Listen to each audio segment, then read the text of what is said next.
اعوذ باللہ من الشیطان الرجیم بسم اللہ الرحمن الرحیم السلام علیکم ورحمۃ اللہ وبرکاتہ۔ عزیز طلباء، امید ہے سب خیریت سے ہوں گے۔ اللہ سب کو حفظ و امان میں رکھے۔ آج کا ہمارا موضوع جو ہے وہ رموز اوقاف کی علامات اور استعمال ہے۔ جیسا کہ جانتے ہیں گرامر کا یہ سوال ہے، اس سے پہلے امدادی افعال کو جو ہے بطور امدادی فعال مصدر کو بطور امدادی فعال میں استعمال کرنا آپ کو سکھایا تھا۔ آج رموز اوقاف ہے، یہ بھی کثیر الانتخابی سوال ہے، ایم سی کیوز کی ایک شکل ہے۔ رموز اوقاف کی علامات کے بارے میں نے علامات لکھی ہیں۔ رموز کی تعریف کے بارے میں آپ جان لیں کہ رموز رمز کی جمع ہے، جس کے معنی اشارے کرنا، علامات، نشانات یا بھید ہے۔ عزیز طلباء، اوقاف وقف کی جمع ہے، جس کے معنی ہے ٹھہراؤ، توقف، رکنا، ٹھہرنا۔ یعنی اصطلاحی معنوں میں آپ یہ کہہ سکتے ہیں کہ رموز اوقاف سے مراد ایسی علامات ہیں جو تحریر میں ایک جملے کو دوسرے جملے سے یا کسی لفظ کو دوسرے لفظ سے الگ کرنے کے لیے استعمال ہو۔ یعنی آپ یوں کہہ لیں کہ رموز جمع ہے رمز کی، جس کا مطلب ہے اصول، اور وقف جمع ہے اوقاف جو ہے وہ وقف کی جمع ہے، جس کا مطلب ہے رکنا۔ یعنی رکنے کے اصول، تحریر کے اندر کہاں پر رکا جاتا ہے، کون سی علامت کہاں پر لگائی جانی ہے، یہ اس کے اصول ہے۔ رموز اوقاف کو تحریر میں خاص اہمیت حاصل ہے، اس سے عبارت مناسب اور ترتیب درست رہتی ہے۔ رموز اوقاف کی جو علامت ہے، اس کے ذریعے مصنف اپنی تحریر کے مطالب جو ہے آسانی سے کر سکتا ہے اور آسانی سے جو ہے اس کو سمجھایا جا سکتا ہے۔ اب آپ کے جو سلیبس ہے اس کے اندر 10 رموز اوقاف جو ہیں وہ علامتیں ہیں، 10 جس کا ذکر کرتا ہوں۔ سب سے پہلے ہے سکتہ، جس کو انگلش میں کاما کہا جاتا ہے۔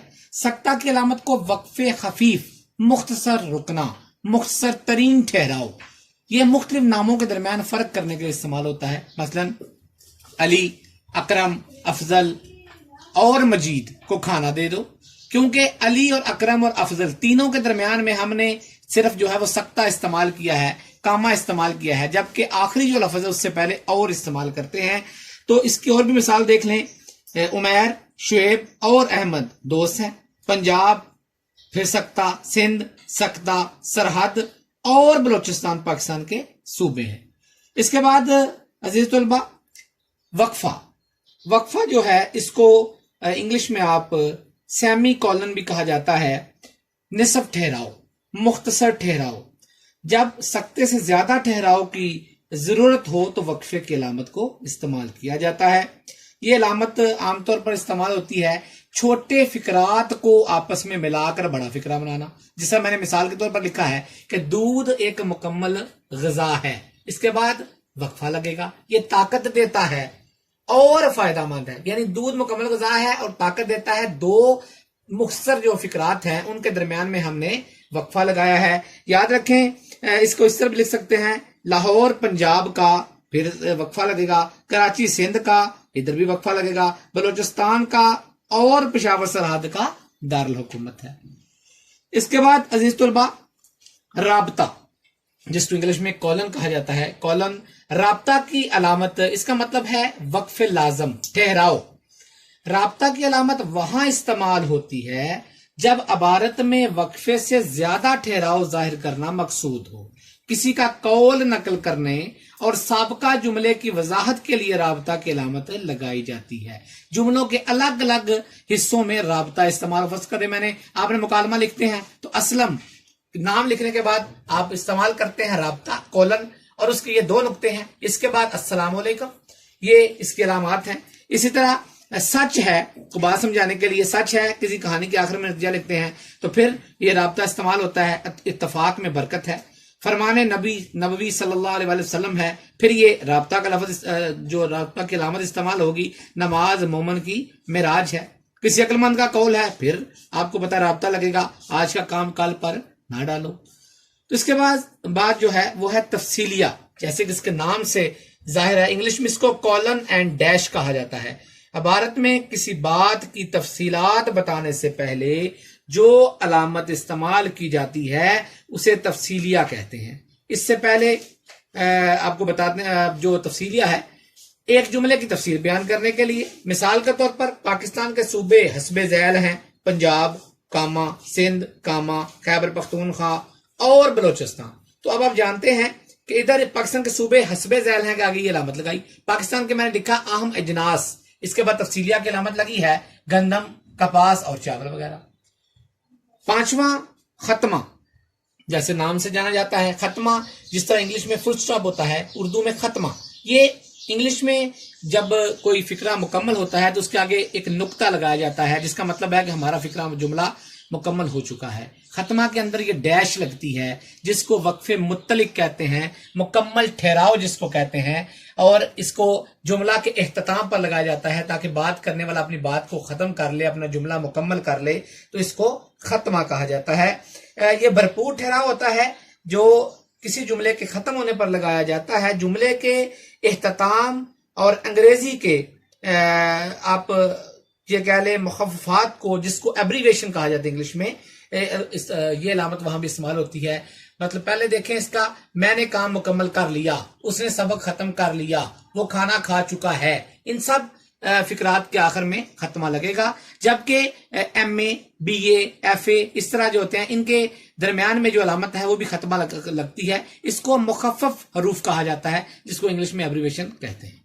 اس کے بعد ہے جی سوالیہ، جیسے نام سے جانا جاتا ہے جس میں کسی قسم کا سوال ہو، اس کے علامت کوسچن مارک جس کو کہتے ہیں. اس کو استفہامیہ جو ہے جملہ فقرات بھی کہا جاتا ہے. اس کا مطلب ہے معلوم کرنا، دریافت کرنا، کوئی سوال پوچھنا. جس میں کسی قسم کا سوال پوچھا جائے اس کو جو ہے سوالیہ فقرات کے استفہامیہ کہتے ہیں. کوسچن مارک اس کا لگنا بہت ضروری ہے. آپ کب آئے، کہاں گئے، کیا پڑھا، کیا کھایا، کون ہے، کیا نام ہے، ایسا فقرہ، ایسا جملہ جس کے اندر کسی قسم کا سوال پوچھا جائے، اس کی علامت جو ہے وہ لگانا ضروری ہے. استفہامیہ اس کو کہا جاتا ہے. اس کے بعد ہے جی حرف ندائیہ. یہ دو ہیں جی، حرف ندائیہ یا فجائیہ، دونوں استعمال ہوتا ہے. سائن آف انٹروگیشن وہ تو سوالیہ میں تھا، اب یہ جو ایکسکلیمیٹری سائن ہے اس کو حرف ندائیہ کہا جاتا ہے. عبارت میں کسی کو پکارنا، کسی کو مخاطب کرنا، یہ علامت ندائیہ ہوتی ہے. دکھ، خوشی اور جذبات کے اظہار کے لیے فجائیہ استعمال ہوتی ہے. ندائیہ ندا سے نکلا ہے، ندا کا مطلب ہوتا ہے پکارنا، اور فجائیہ فجا، اچانک آنے والی خوشی، اچانک آنے والا غم کہہ لیں آپ. جس طرح آپ کہہ سکتے ہیں مثال کے طور پر عمیر میرے پاس آؤ. عمیر کے بعد آپ نے بات کرنی ہے، پکارنا ہے، تو اس کے بعد حرف ندائیہ استعمال ہوگا. اس کے بعد ہے میں نے لکھا ہے کہ جناب علی، آپ درخواست لکھتے ہیں، اپلیکیشن لکھتے ہیں، اس میں بھی جناب علی کا لفظ استعمال کرتے ہیں، حرف ندائیہ استعمال ہوگا. اس کے بعد معزز خواتین و حضرات، بات کرنے کے لیے، پکارنے کے لیے حرف ندائیہ استعمال ہوگا. اس کے بعد آہا میں کامیاب ہو گیا، یہ خوشی و جذبات، یہ فجائیہ ہے. اوہ آہ وہ زندگی کی بازی ہار گیا. اس طرح کے جملوں کے لیے بھی استعمال کیا جاتا ہے. یہ سارے استجابیہ ان کو بولتے ہیں، اور فجائیہ ندائیہ کو استجابیہ بھی کہا جاتا ہے. اس کے بعد واوین، واوین انورٹڈ کاماز اس کو بولتے ہیں. واوین جو لفظ ہے کسی دوسرے کا قول نقل کرنا. عبارت میں کسی قول، اقتباس یا کسی کے فرمان کو ہو بہو تحریر کیا جائے، ابتدا اور آخر میں یہ علامت استعمال کی جاتی ہے جس سے اندازہ ہو جاتا ہے یہ بات میری نہیں ہے، کسی اور کی بات کو نقل کر رہا ہوں. بیرونی اقتباس کو نقل کرنا، جس طرح قائد اعظم نے فرمایا کام کام اور کام. اب کام کام اور کام کو آپ انورٹڈ کاما کے اندر دیں گے جس کا مطلب یہ جملہ میرا نہیں ہے. جس طرح آپ کہہ لیں میں نے شعیب سے پوچھا، اس کے بعد رابطہ لگے گا. میں نے شعیب سے پوچھا تم کہاں جا رہے ہو، اس کے بعد آپ دیکھیں انورٹڈ کاماز بھی لگیں گے اور سوالیہ نشان بھی یہ لگے گا. اس کے بعد ہے جی کوسین. کوسین جس کو خطوط ودانی بھی کہا جاتا ہے، انگلش میں بریکٹس کہا جاتا ہے. جملہ معترضہ کو، جس میں وضاحت کی جائے کسی کی، یہ علامت عبارت کے ایسے جملوں کے لیے استعمال ہوتی ہے جو جملہ معترضہ کے طور پر آتے ہیں. جملہ معترضہ کا شروع میں اور آخر میں کسی سابقہ لفظ کی وضاحت کے لیے استعمال کی جاتی ہے.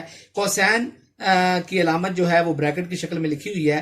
فرض کریں علامہ اقبال کی بات سنا رہا ہوں کہ ہمارے قومی شاعر ہیں، ان دونوں کے درمیان میں بریکٹس کے اندر لکھیں گے اللہ انہیں جنت میں جگہ دے.